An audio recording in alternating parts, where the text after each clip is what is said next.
हाम्रो वैदिक सनातन धर्ममा अनेक प्रकारका त्योहार हामीले मनाउँछौं।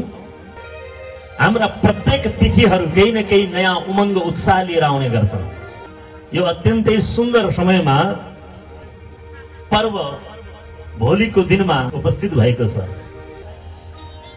भोलि अत्यन्तै पवित्र दिन, भोलि अक्षय तृतीयाको पावन दिन है।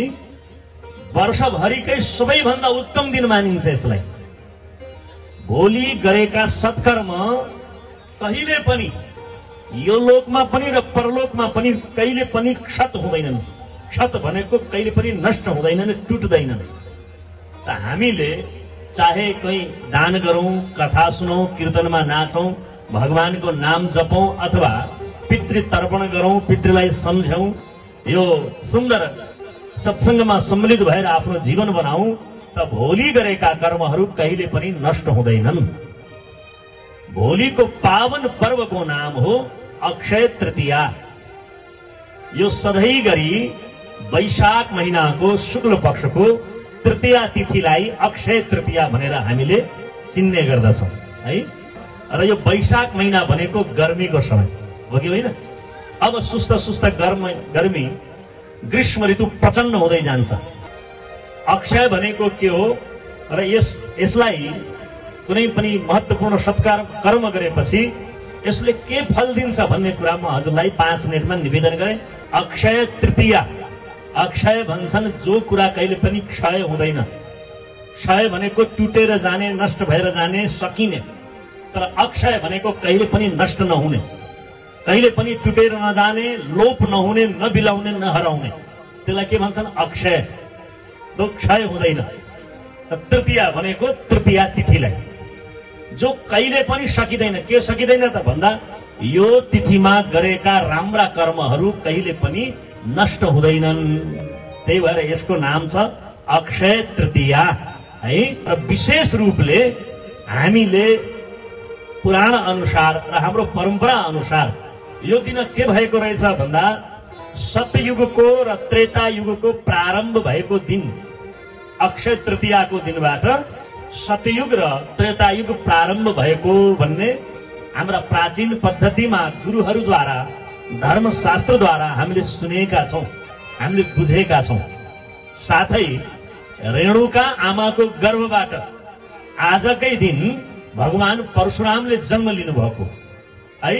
दुष्टहरूलाई यो पृथ्वीमा 21 पटक दुष्ट विहीन पारेर यो पृथ्वीको रक्षा गर्नुभएको भगवान परशुरामले। उहाँको पावन जन्म भएको दिन पनि अक्षय तृतीयाको हो।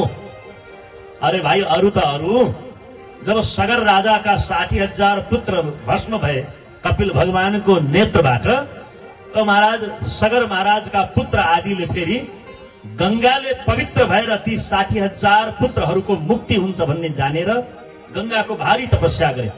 गंगा स्वर्गबाट तल झरिन् महाराज। गंगाको वेग थामेर भगवान शिवले जटामा धारण गर्नुभयो र त्यही भएर गंगा तरंग रमणीय जटा कलापम, भगवान शिवशंकरले गंगाको तरंगलाई जटामा स्थापित गर्नुभयो र ती गंगा पृथ्वीमा भगवानले कैलाशबाट प्रवाहित गर्नुभयो। त्यो दिन थियो अक्षय तृतीयाको। बोलो गंगे माताको जय हो। त गंगाको पनि पृथ्वीमा अवतरण भएको दिन अक्षय तृतीया। भगवान श्री हरि नारायणले धेरै अवतार लिनुभयो। भगवान विष्णुका अवतार अनुसार नरनारायण र हयग्रीवको अवतार पनि यही अक्षय तृतीयाको समय भएको थियो। यो हाम्रो धर्मशास्त्रले यसरी वर्णन गरिएको छ।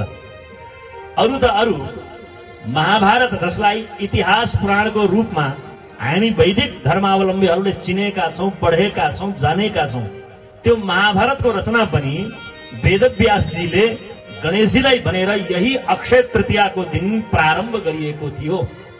त्यही भएर यो अक्षय तृतीयाको धेरै महत्व छ। अक्षय तृतीयाको भगवान बद्रीनारायणको पहिलो कपाट खुल्ने दिन पनि हो, ढोका खोल्ने दिन। त्यही भएर यो अक्षय तृतीयाको विशेष महत्व रहेको छ। बोलो बद्रीनारायण भगवानको जय। फेरि अर्को वृन्दावन, हजुर कहिले जानुभयो भने? कोही जानु भएको छ वृन्दावन? वृन्दावन जानुभयो भने वृन्दावनमा एउटा प्राचीन मन्दिर जसको जुन मन्दिरको नाम छ बाँके बिहारी लाल। अब ब्रज भाषा जसरी ठाउँ ठाउँको भाषा हुन्छ नि, दाङको एउटा भाषा छ, अलिकति अलि यहाँबाट पूर्व जाने भने अर्को भाषा, फेरि सुदूरपश्चिममा अर्को भाषा। त्यसै गरी त्यो वृन्दावन मथुरा जुन नगर छ त्यहाँको एउटा ब्रज भाषा छ, त्यहाँ बोलिने भाषालाई ब्रज भाषा भनिन्छ। त्यो ब्रज भाषामा बाँके भनेको टेढो है। भगवानको नाम किन बाँके बिहारी लाल पर्यो भनेको बाँके भनेको टेढो, बिहारी भनेको बिहार गर्ने घुम्नेवाला, लाल भनेको पुत्र छोरो भाइ है। त यस प्रकारले बाँके बिहारी लाल भनेको टेढो घुम्नेवाला।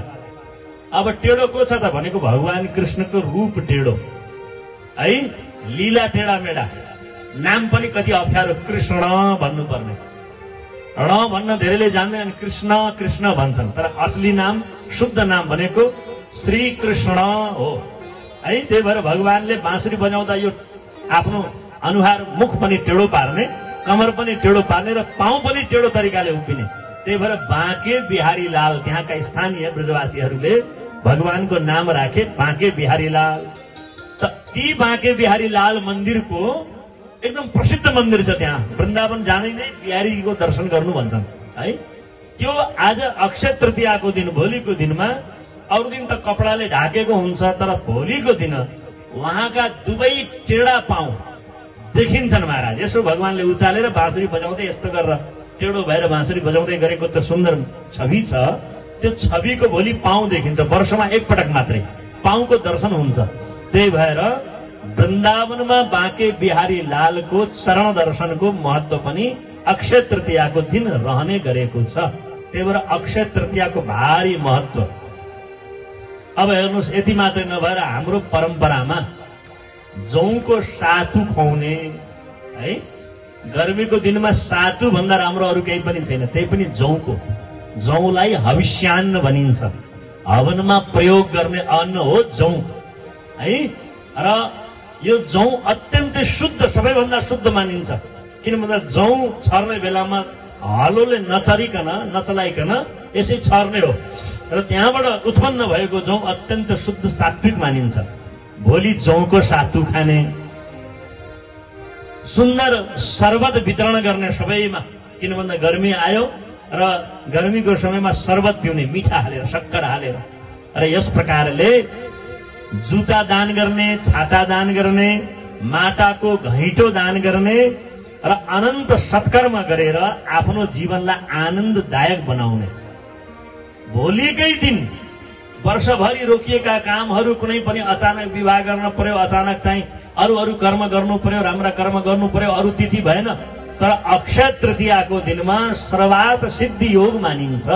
त्यही भएर सबै कर्महरू भोलि गर्न मिल्ने। विशेष गरी यदि यो अक्षय तृतीया वैशाख शुक्लको समय रोहिणी नक्षत्र पर्यो भने त्यो अनन्त पुण्य प्रदायक हुन्छ भनिन्छ। हाम्रो ज्योतिष शास्त्र अनुसार रोहिणी नक्षत्र पर्यो भने त्यो अक्षय तृतीयाको अनन्त महत्व महाराज, अनन्त। त्यही भएर अक्षय तृतीयाको दिनलाई विघ्न विनाशक दिन पनि भनिन्छ। सम्पूर्ण जीवनमा कसैका ग्रह खराब छन्, कोही दुखी भइरहेछ, कोही अशान्तिले ग्रस्त छ, कोही शारीरिक तनावमा छ, कोही मानसिक तनावमा छ, कसको घर गृहस्थीमा अशान्ति छ भने अक्षय तृतीयाको दिनमा गएर सत्कर्म गर्नु, भगवानको भजन कीर्तन गर्नु, भगवानको नाम लिनु, कथा सुन्नु, दान दक्षिणाहरू गर्नु। र यसमा त 1 रुपियाँ दियो भने 1 लाख रुपियाँ, 1 लाख रुपियाँ दियो भने 1 करोड रुपियाँ बराबर अक्षय पुण्य। डबल होइन, ट्रिपल होइन, हजारौं लाखौं गुणा धेरै। त्यही भएर पहिलाका राजाहरूले गाई दान गर्थे। कति गाई दान गर्यो भन्दा महाराज जति आकाशमा तारा छन्, जति धुलोको कण छ, त्यत्रो सम्भव छ त गाई दान गर्नु। यसो सोच्नुहोस् त कसरी गरे भन्दा राम्रो तिथिमा एउटा गाई दान गर्दा पनि लाख बराबर हुने थियो।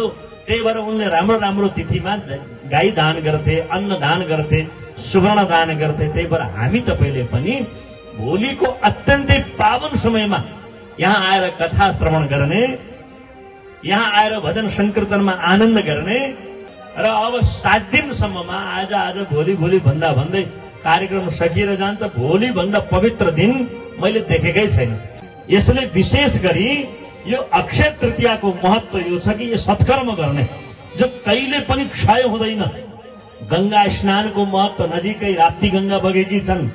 जप गर्ने, तप गर्ने, स्वाध्याय गर्ने, होम गर्ने र पितृ तर्पण आदि गर्ने, पितृहरूलाई सम्झिने, पितृको नाममा अनेक प्रकारका सत्कर्म गर्ने दिन पनि भोलि नै हो।